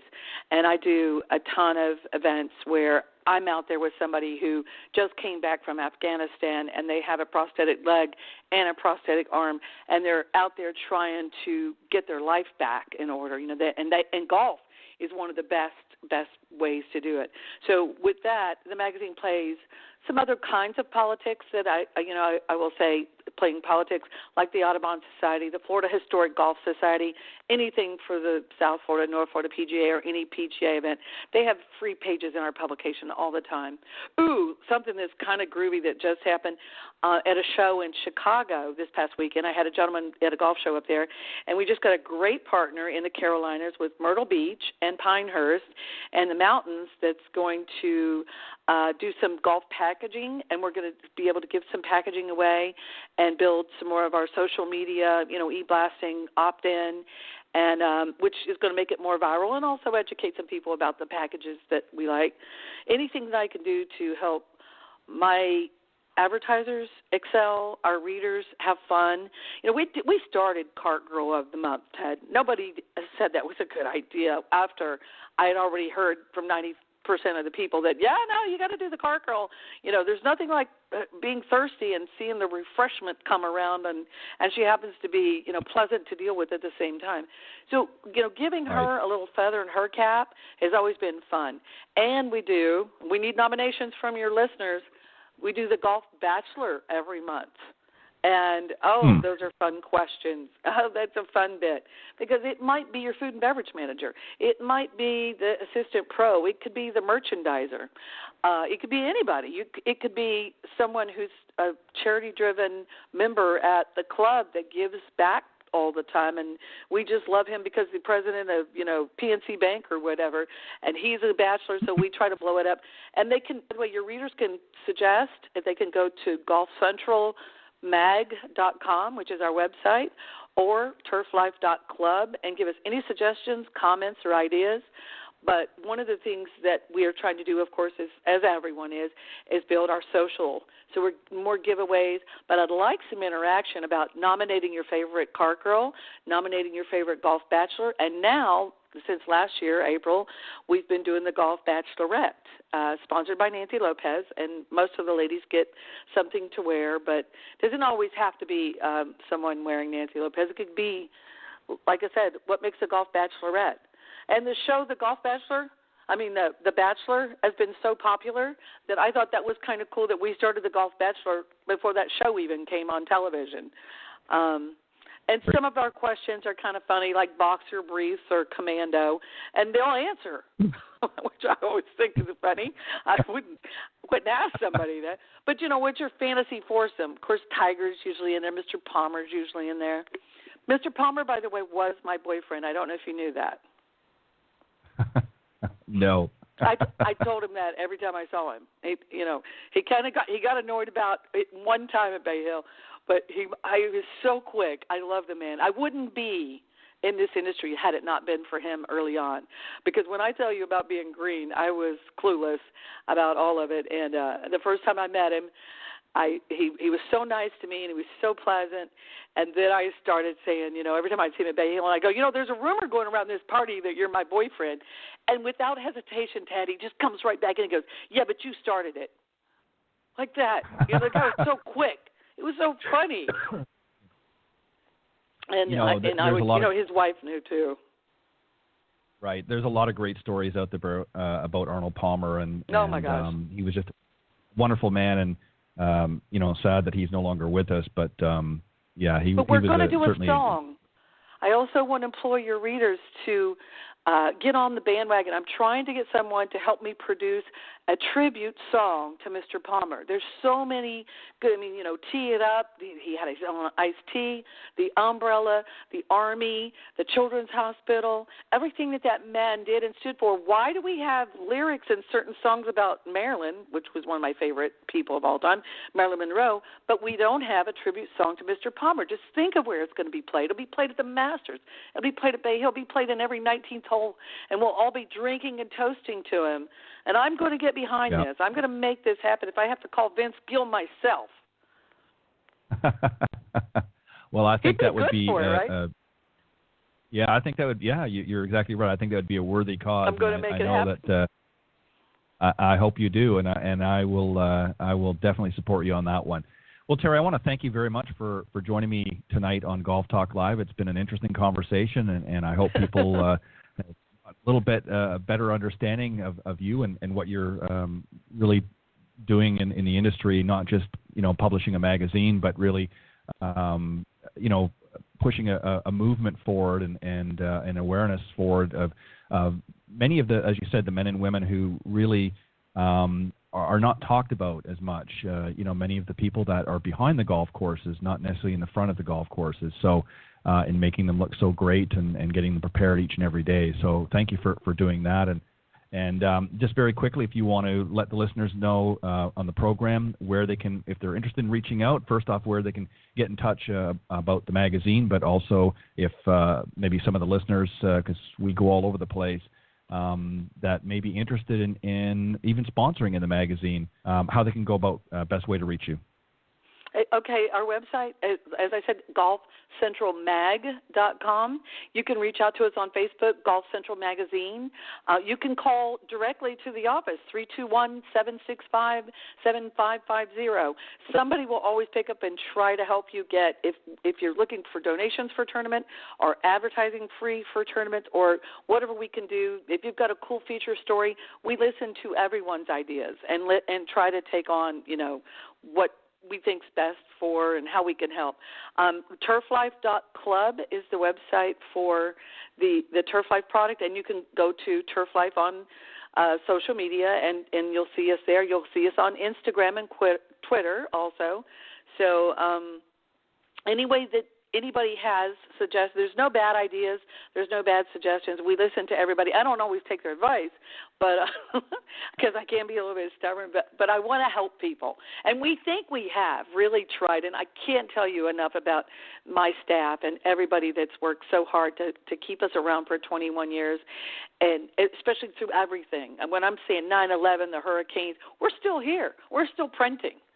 We're not the weak and lazy. We want to make sure that whatever message that people want, Tennessee, Alabama, Georgia, the Carolinas, Mississippi, within this southeastern region, and, of course, Florida, which is where we're based and started, if there's a cool story out there or somebody that we need to give, a little heyday to, let us do that. Let us help them.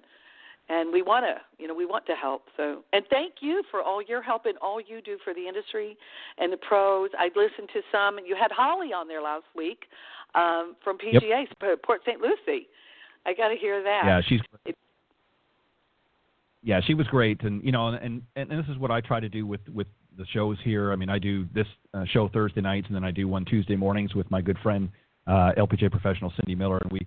Really, it's called the Women of Golf, and it's really designed to foster growth, particularly in the women's movement, if you will. And I think that we've done a good job over the year. This is going to be the season 7 for that show, and we're looking forward to beginning a new season with the Symetra Tour.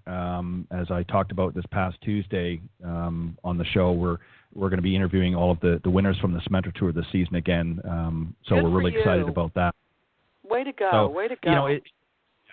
It's like you said, it's getting that awareness out there in the media, and I try to do my part here with the shows and that. So, but Terrie, thank you very, very much. And again, it's golfcentralmag.com for those of you that want to learn more about her magazine publication, or you can go to turflife.club to also learn about that as well. But thank you very much, Terrie. I appreciate you coming on. It's been a pleasure, and it's been a lot of laughs. And I hope you had a good time. And I look forward to having you come back. Yeah, and you're welcome to come back anytime, and we'll keep the conversation going. But thank you very much for joining me tonight on Golf Talk Live. Okay. I'll see everybody at Bay Hill this weekend, too. Don't hesitate to come up and say hi. And you guys have a groovy weekend. All right. Thank you, Terrie. All right. Have a good one. Bye-bye. Thank you. All right. That was Terrie Purdum, the publisher of Golf Central Magazine and also the president and founder of Turf Life. And again, that website is turflife.club. And you can also go to golfcentralmag.com to learn more about that magazine. Again, a special thanks to the gang on the Coach's Corner panel tonight, Paul Castor, Tim Kramer, and Bill Abrams. Thanks, guys, for always, as I said, bringing your best to the panel discussion. I'm really, really excited about this season. And next week will be another great panel on the show, so I hope you'll tune in for that as we continue to a full broadcast season now, 2-hour shows. So Coach's Corner in the first hour, and then another special guest next Thursday evening to follow. So I hope you join me on behalf of all of the guests tonight and all of the folks that help put these great shows together. Thank you very much. God bless, and particularly to you, the listeners, thanks for tuning in each and every week. God bless, and I will see you next week right here on Golf Talk Live.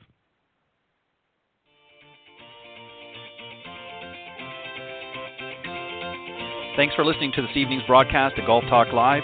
Remember to tune in each week at blogtalkradio.com/Golf Talk Live. If you can't join us live, check out the on-demand section for previously aired broadcasts, or listen on any of the following social media platforms: iTunes, Stitcher, TuneIn, CastBox, TalkStream Live, and of course, Spotify. To get updates on future shows and upcoming guests, be sure to visit the show's Facebook page, Golf Talk Live Blog. You can also follow me on Twitter at Ted and Buck CEO. Remember to join me live each week for another great broadcast of Golf Talk Live. See you next time. This has been a production of the iGolf Sports Network.